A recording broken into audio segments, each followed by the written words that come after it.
Be me, Truitt, project manager with a good bit of experience under my belt. Not a rock star, not a slouch, just a guy who knows how to get things done. A while back, I was on the job hunt. Found this one tech company that seemed perfect. Cool projects, good reputation, paid well. The whole package. Felt like a place I could actually build a career. I polish my resume until it shines and send it in for a PM role. A few days later, I get a call for an interview. First round is with the technical lead for the department. We hit it off immediately. He asks sharp questions, I give solid answers. We talk strategy, past projects, how to handle difficult developers. The vibe is perfect. He's basically telling me the job is mine, says I'm the most qualified person he's spoken to. Just need to have a final chat with the new HR director, a woman named Amalia. He calls it a formality. I'm feeling good about it.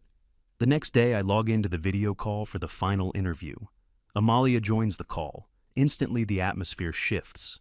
She has this forced corporate smile plastered on her face. She barely glances at my resume on her screen. Doesn't ask about my experience, my qualifications, or my successes on previous projects.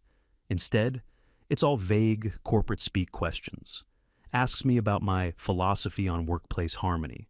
Wants to know how I would de-escalate friction caused by differing communication styles. I answer honestly, talking about clear goals, open communication, and focusing on the project. Her smile tightens a little. She then asks how I would ensure a safe space for all team members to feel heard. It feels less like a job interview and more like navigating a minefield of buzzwords. I try my best, talking about mutual respect and professionalism. The whole conversation is surreal. I don't think we mentioned the actual job once. The call ends with a chilly, "We'll be in touch." The next morning, a generic rejection email is sitting in my inbox. We've decided to pursue other candidates whose vision more closely aligns with our company culture. Vision? Culture? The tech lead basically hired me on the spot. I'm confused and pretty annoyed. Figure it's a fluke. Maybe they had an internal candidate. A month or so goes by. The same company posts another similar position. I apply again. Same process. I ace the technical interview with a different team lead. He's even more enthusiastic than the first one. He tells me they desperately need someone with my skill set. Then comes the final interview with Amalia. This time, it's even weirder. She asked me to describe a time I confronted unconscious bias in a team setting.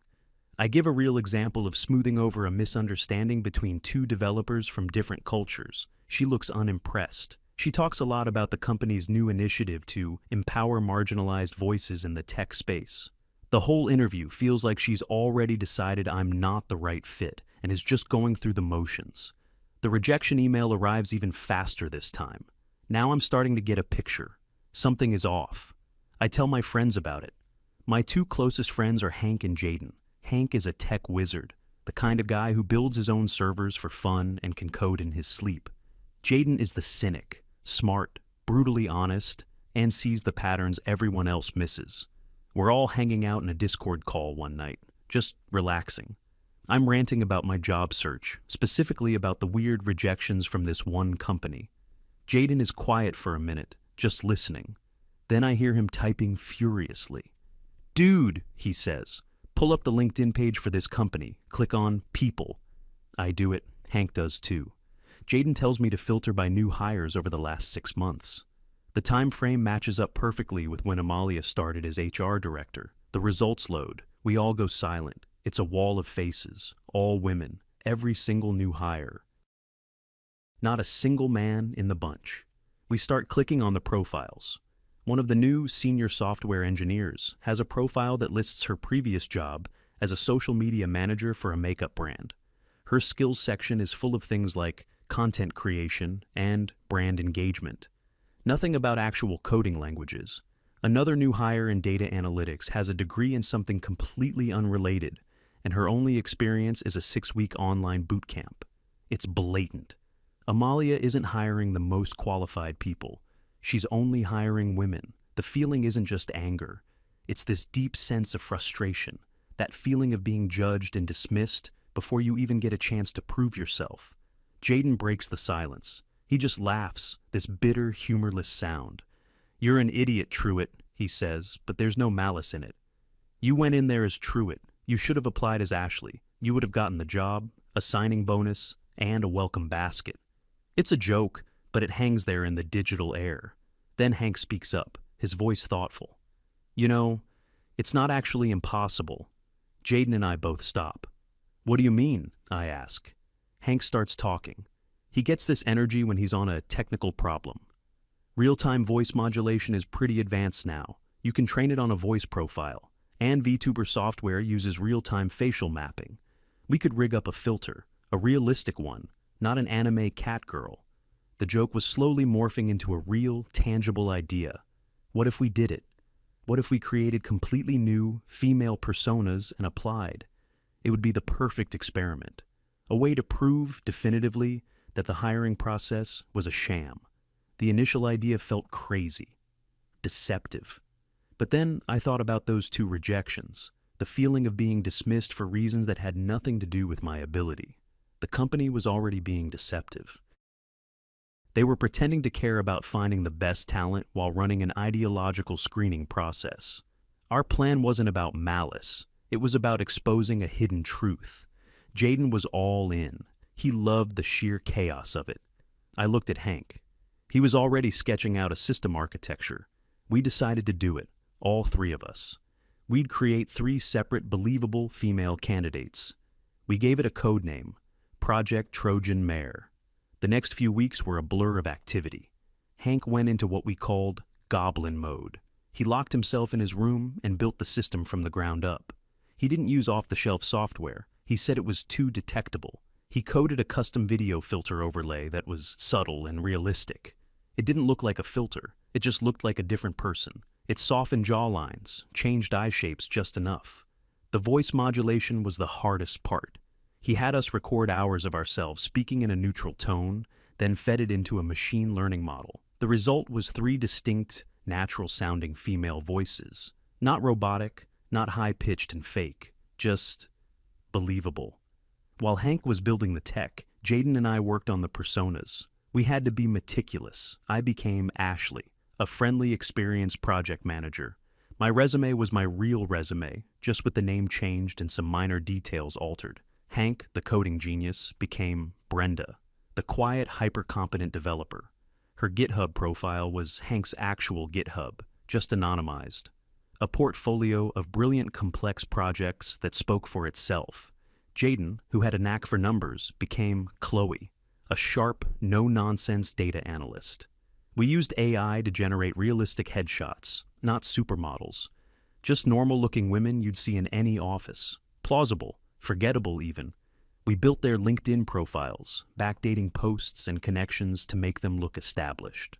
By the time we were done, Ashley, Brenda, and Chloe felt like real people. It was time to apply. We each submitted our applications for 3 different open roles that matched our skill sets. Then we waited. We didn't have to wait long. Less than 24 hours later, all 3 of us had emails in our new inboxes. It was Amalia.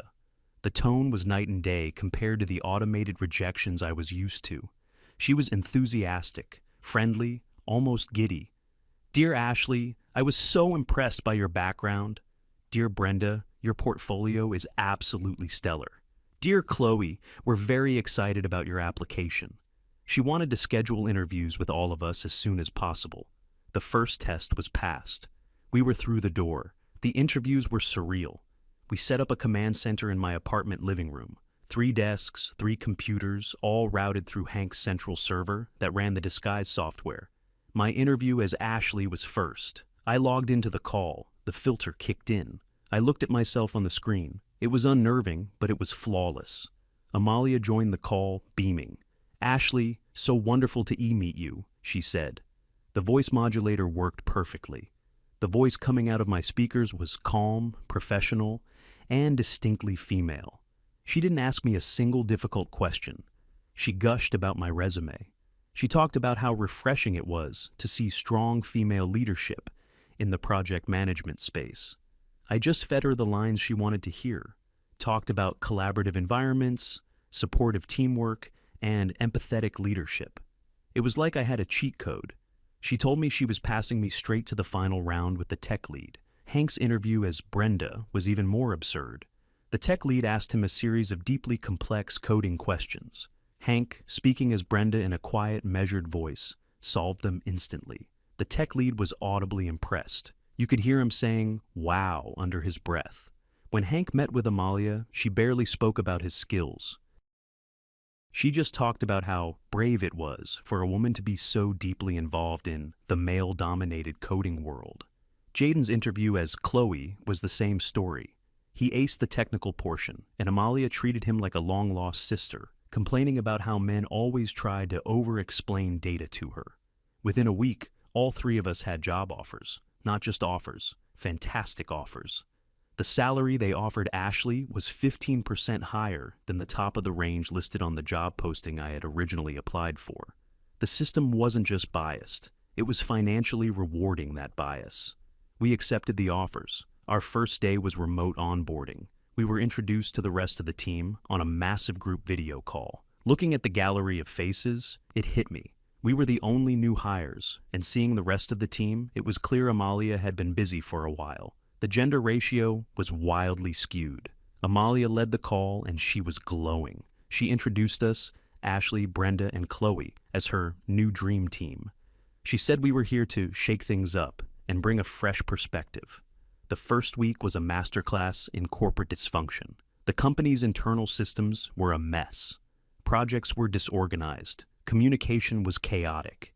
It became very clear, very quickly, that many of the employees Amalia had hired were severely underqualified.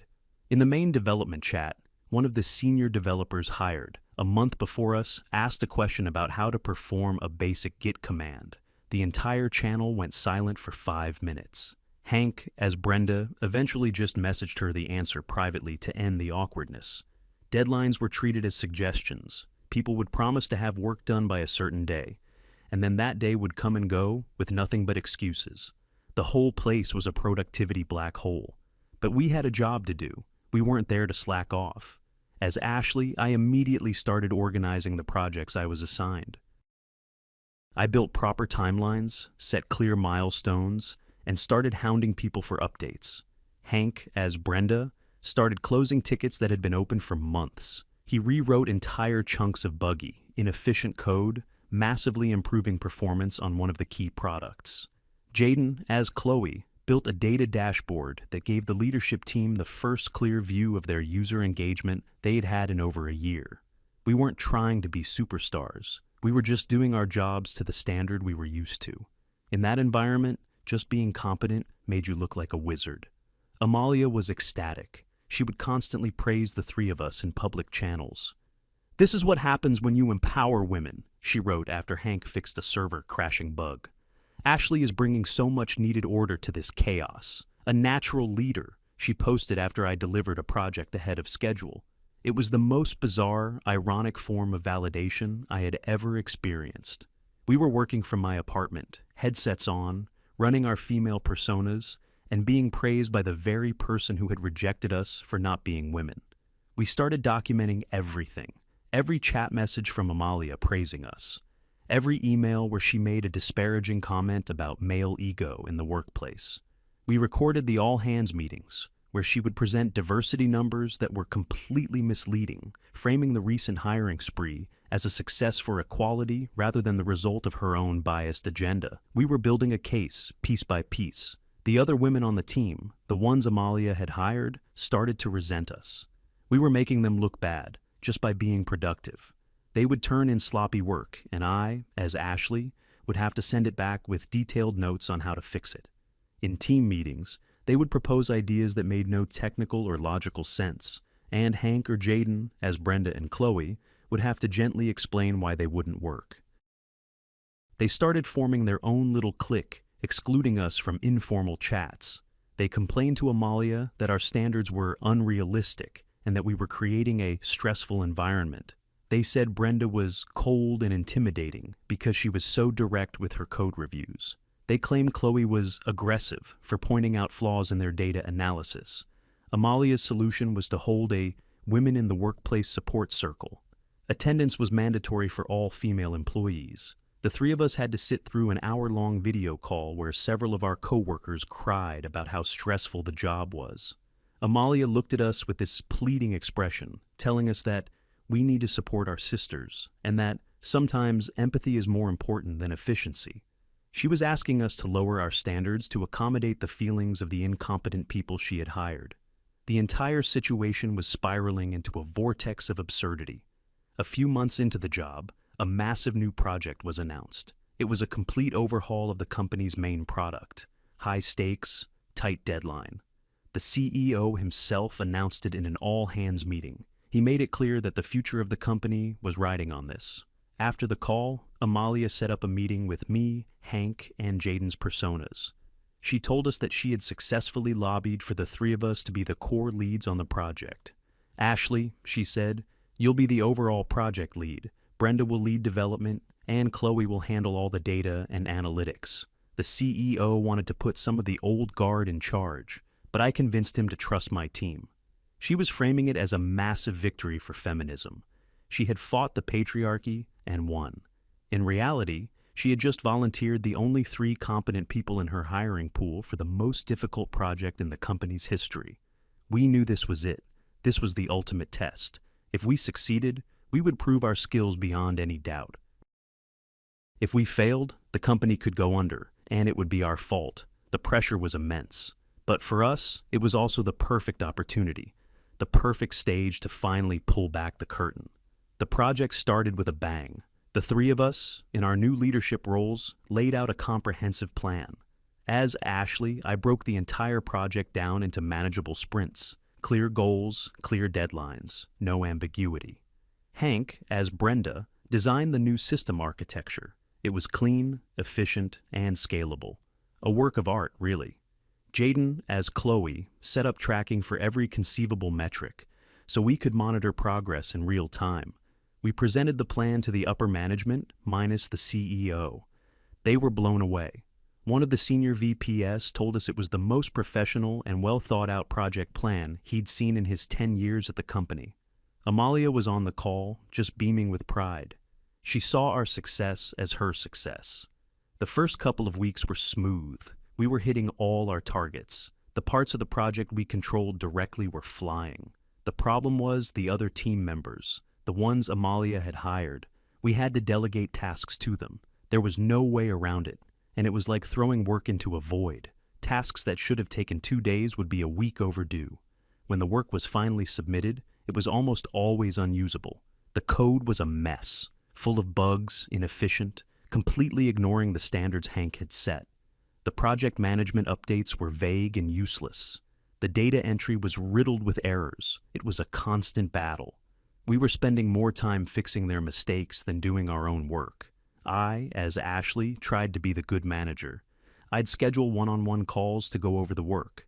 I'd provide constructive feedback, detailed examples, even templates to follow. They would nod and smile and promise to do better. Then they'd turn around and make the exact same mistakes again. Hank had it the worst. As Brenda, he had to do code reviews. He would leave dozens of comments on a single submission, pointing out critical flaws. Instead of learning from the feedback, they got defensive. They started ganging up on him in the team channel, accused him of being nitpicky and unsupportive. One of them told him that perfect is the enemy of good, as an excuse for submitting code that literally wouldn't compile. Jaden's life wasn't much better. He'd ask for specific data sets, and they'd send him spreadsheets that were formatted incorrectly, with numbers that were obviously wrong. When he'd point it out, they'd act like he was the one being difficult. The project started to slow down. The green progress bars on our timeline started turning yellow, then red. We were working 14-hour days just to keep things from completely falling apart. The three of us would finish our workday, log off as Ashley, Brenda, and Chloe, and then immediately get back on our personal headsets to coordinate. Our little command center was running on caffeine and pure frustration. The breaking point came about a month into the project. We had a major deadline for the first functional prototype. We were supposed to present it to the CEO at the end of the week. Hank had built the core of the new system, but he needed the user interface components from another developer. Let's call her Karen. Karen was one of Amalia's prize hires. She was very active in the Women in Tech social channels and always talked a big game, but her actual work was abysmal. She had been assigned the UI components 2 weeks prior. Every day I would ask her for a status update. Every day she'd say it was almost done, and she was just adding the finishing touches. The day before the deadline, she finally submitted her work. Hank pulled it into the main project build, and the entire system crashed. It didn't just fail, it was a catastrophic failure. Hank spent the next hour digging through her code, and he was getting angrier and angrier. He called Jaden and me over to his desk. He showed us the code. She had apparently copied and pasted a bunch of code from an old, deprecated library that was completely incompatible with the new system. It was a rookie mistake, something a first-year intern would be embarrassed by. But it got worse. Hank discovered she hadn't built the components herself at all. She had outsourced the work to some freelancer on a gig website. He found the freelancer's name in the comments of the code. She had taken the company's proprietary information, sent it to a random person online, and then tried to pass off their broken work as her own. It was a massive security breach and a complete failure of her duties. We were in crisis mode. Hank basically had to scrap everything she'd done and rebuild the entire UI from scratch. He worked through the night for 20 hours straight. Jaden and I stayed with him, feeding him coffee and helping with the minor stuff. Somehow, he managed to pull it off. He finished the new UI an hour before the presentation to the CEO. The demo went perfectly. The CEO was thrilled. He praised Ashley, Brenda, and Chloe for our incredible work. We were exhausted, but relieved. We had averted disaster. After the meeting, I, as Ashley, wrote a formal report. I detailed the incident with Karen, focusing on the facts, the missed deadlines, the broken code, and the critical security breach. I recommended that she be removed from the project immediately. I sent the report to Amalia. I expected her to be shocked, angry even. Her response left me speechless. She called an emergency meeting, just me and her. She looked disappointed, not in Karen, in me. She told me that my report was overly harsh and not collaborative. She said that we need to understand that women in tech face unique pressures and that we should be building each other up, not tearing each other down. I tried to explain the severity of the situation, the security risk, the fact that we almost missed the CEO deadline. She waved it away. She told me that Karen was feeling intimidated by the high-pressure environment we had created. Then she delivered the final blow. She said that, to foster a more inclusive and supportive leadership dynamic, she was promoting Karen. She was making Karen a co-lead on the project, alongside me. She wanted me to mentor her, to help her grow into the role. I just stared at my screen, at the filtered face of Ashley, completely numb. Amalia was promoting the most incompetent person on the team, who had just committed a fireable offense, to a leadership position on the most important project in the company. Her reasoning was pure ideology. She saw a woman who was struggling and decided the solution was to give her more power, regardless of her ability.